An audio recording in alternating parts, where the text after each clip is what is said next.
سورہ الشعراء مکیہ۔ تعارف۔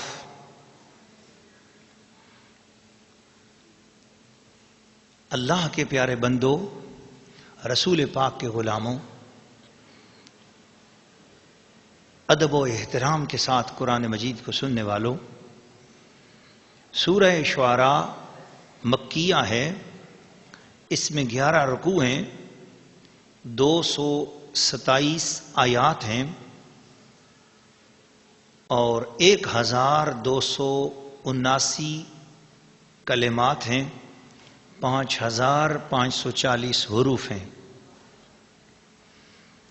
روایات میں یہ آتا ہے کہ سورہ طٰہٰ کے بعد سورہ واقعہ نازل ہوئی تھی اور اس کے بعد یہ سورہ الشعراء نازل ہوئی، تو اس لحاظ سے تقریباً یہ ہجرت مدینہ سے پہلے جو رسول پاک علیہ الصلوۃ والسلام کی زندگی مبارک کا مکی دور ہے، اس کے درمیان میں، یعنی اعلان و اظہار رسالت کے بعد، اعلان و اظہار نبوت کے بعد تقریباً 6-7 سال بعد یہ صورت نازل ہوئی۔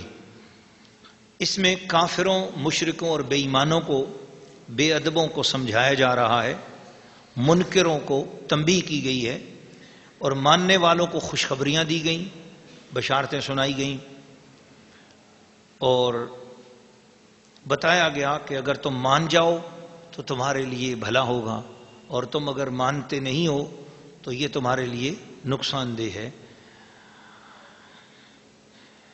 جس شخص کی معاشرے میں اچھی شہرت ہو، اس صورت کے خواص سنیے۔ جس شخص کی معاشرے میں اچھی شہرت ہو، کوئی خاتون ہے وہ بڑی معزز ہے، کوئی مرد ہے وہ بڑا معزز ہے، معاشرے میں معزز مسلمان ہے، لیکن اس کی اولاد نافرمان ہو گئی ہے، اولاد ویسی نہیں ہے جیسا باپ چاہتا ہے کہ میری اولاد ایسی ہو، یا ماں چاہتی ہے کہ میری اولاد فرما بردار ہو ایک، یا کوئی ایسا بندہ جس کی اپنی فیکٹری ہے، اپنی دکان ہے، اپنا کارخانہ ہے اور اس کے ملازم ایماندار نہیں ہیں، یا ملازم جو فرما بردار نہیں ہیں، جلدی بھاگ جاتے ہیں، ٹکتے نہیں ہیں، یا گھر سے ماسیاں بھاگ جاتی ہیں، گھر میں ماسیاں ٹکتی نہیں ہیں، یا ماسیاں ہیں تو نافرمان ہیں، یا کسی بندے کے جو زیر دست جو لوگ ہیں وہ اگر اس کے نافرمان ہیں اور اس کے ہاتھ میں نہیں ہیں، تو ان سب لوگوں کے لیے ان کی سرکشی بغاوت ختم کرنے کے لیے، یا ان کی نافرمانی ختم کرنے کے لیے، یا کوئی بیٹی ماں کی نافرمان ہوگی، اپنی مرضیاں چلاتی ہے، بڑا ہوا بیٹا ماں کا نافرمان ہو گیا، بیٹی ماں کی باپ کی نافرمان ہو گئی ہے، تو جو نافرمان اولاد ہے ان کے حوالے سے یہ سورہ الشعراء کا بڑا خوبصورت عمل ہے جو حضور علیہ الصلوۃ والسلام کے امتیوں کے لیے تحفہ ہے۔ سن لیجئے، سورہ الشعراء کو اول آخر درود شریف 7 مرتبہ پڑھ کے 7 مرتبہ یہ سورہ شعراء پڑھنی ہے، اور پڑھ کر پانی پر دم کر کے بچوں کو پلا سکتے ہیں پلائیں، ملازموں کو پلا سکتے ہیں پلائیں، یا گھر میں چھڑک سکتے ہیں چھڑکیں، یا ان پر دم کر سکتے ہیں دم کریں، نہیں دم کر سکتے پانی بھی نہیں پلا سکتے تو ان کے لیے دعا کریں، پھر 7 دن اس عمل کو چھوڑ دیں، 7 دن کے بعد پھر یہ عمل کرنا ہے، اسی طرح 7 بار سورہ شعراء پڑھنی ہے، اول آخر 7 مرتبہ درود شریف، پھر دعا کریں، پھر 7 دن چھوڑ دینا ہے عمل، پھر 7ویں دن 7 مرتبہ یہ عمل کرنا ہے، پھر اسی طریقے سے 7 دن چھوڑ دینا ہے، پھر تو گویا 7 مرتبہ ہر 7 دن کے بعد یہ عمل کرنا ہے۔ انشاءاللہ اتنے عرصے میں اللہ پاک کی مہربانی سے نافرمان بچہ بھی ہدایت پہ آ جائے گا، نافرمان سے نافرمان بچی بھی ٹھیک ہو جائے گی، نافرمان سے نافرمان ملازم بھی ٹھیک ہو جائے گا، نافرمان سے نافرمان نوکر بھی ٹھیک ہو جائے گا۔ سورہ الشعراء رکوع نمبر 1، تلاوت۔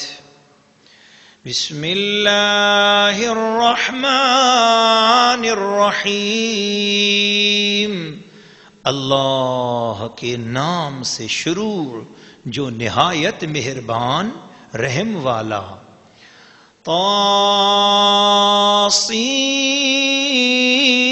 طاسیم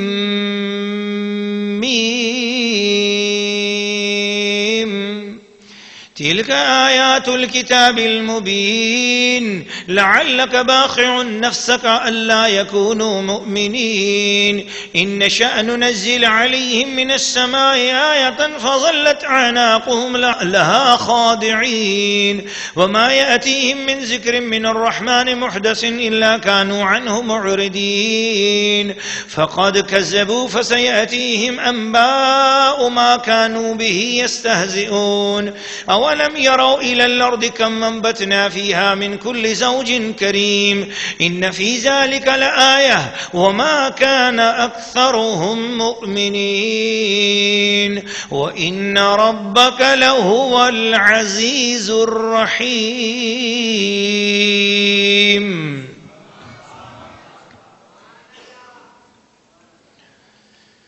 سورہ الشعراء رکوع نمبر 1. ترجمہ کنز الایمان.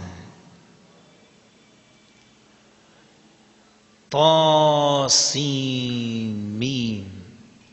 یہ آیتیں ہیں روشن کتاب کی.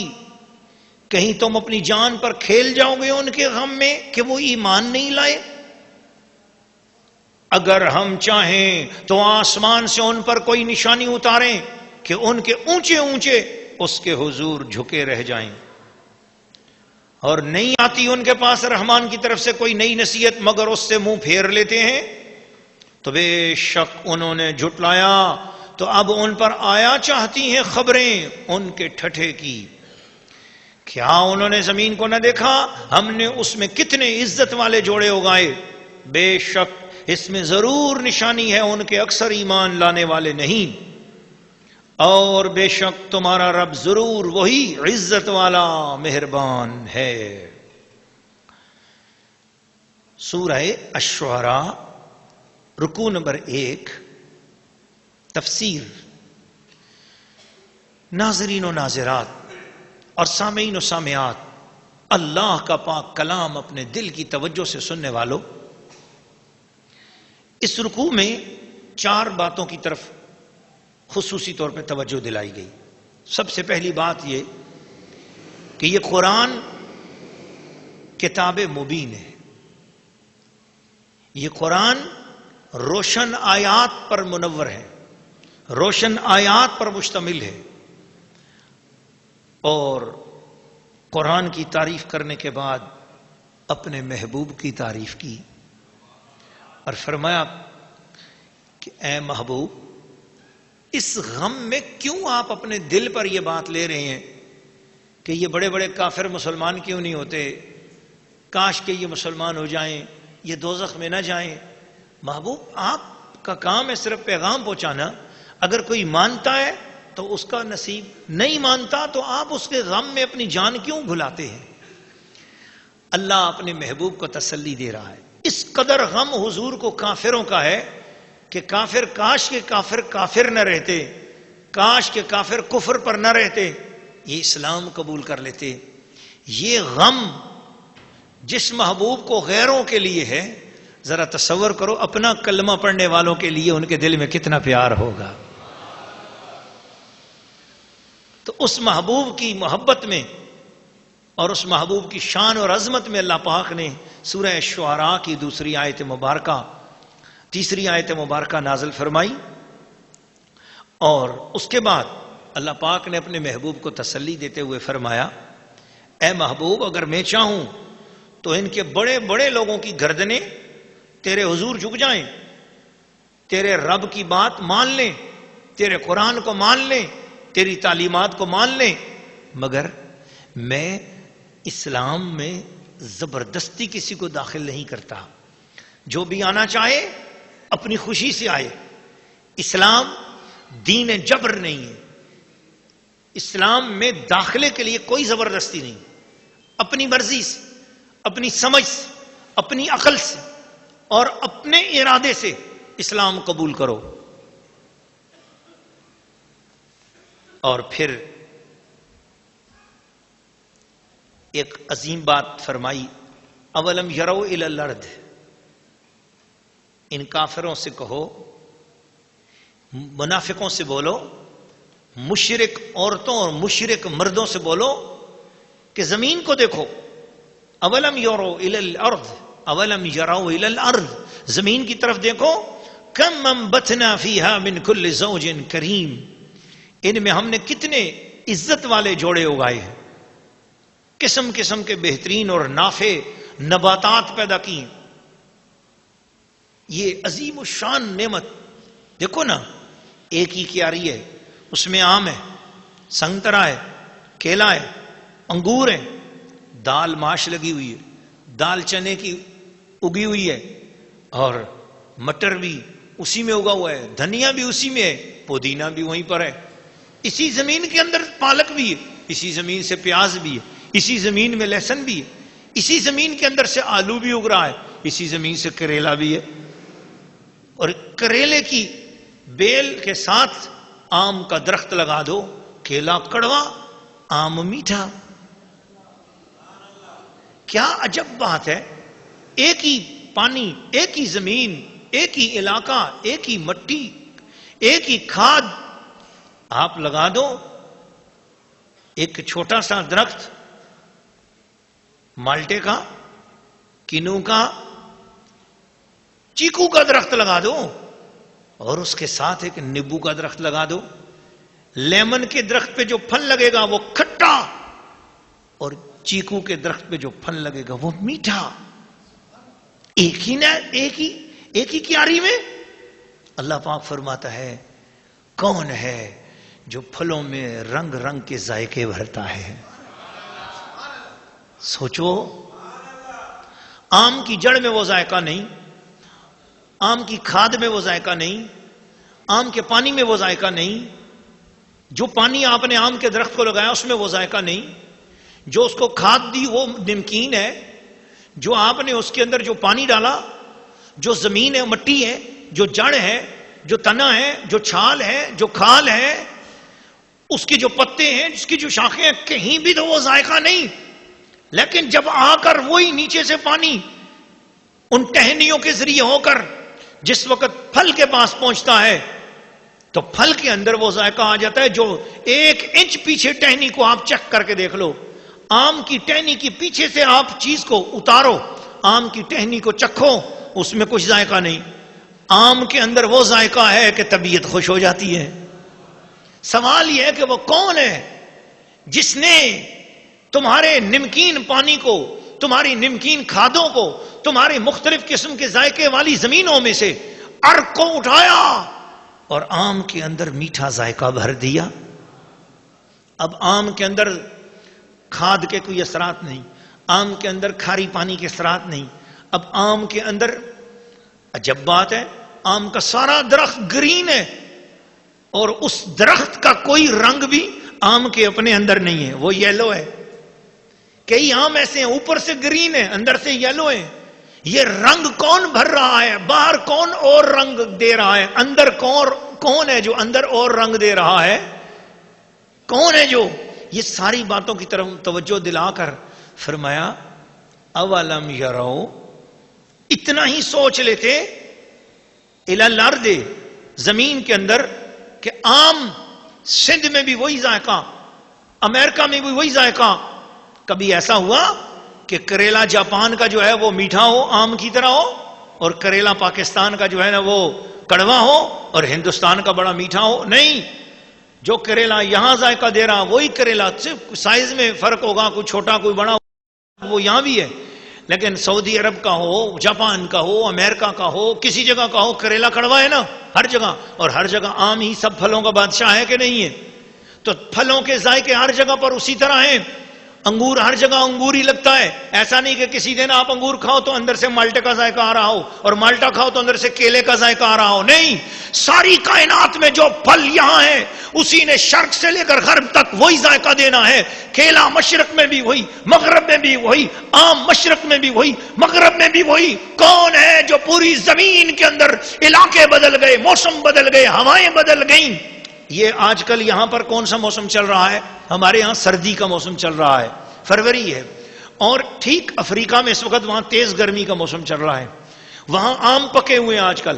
جن دنوں دسمبر جنوری ہوتا ہے, میں وہاں پر گیا تھا, میں دسمبر جنوری پہنچا تو میں نے دیکھا درختوں پہ آم پکے ہوئے ہیں. یہاں پاکستان میں ان دنوں کینو اور مالٹا چل رہا ہوتا ہے اور وہاں پر آم پکے ہوئے ہیں, وہاں گرمی کے موسم. ارے موسم چینج ہو گئے, یہاں سردی وہاں گرمی, اس کے باوجود جو ذائقہ یہاں وہی ذائقہ وہاں, جو آم وہاں وہ یہاں.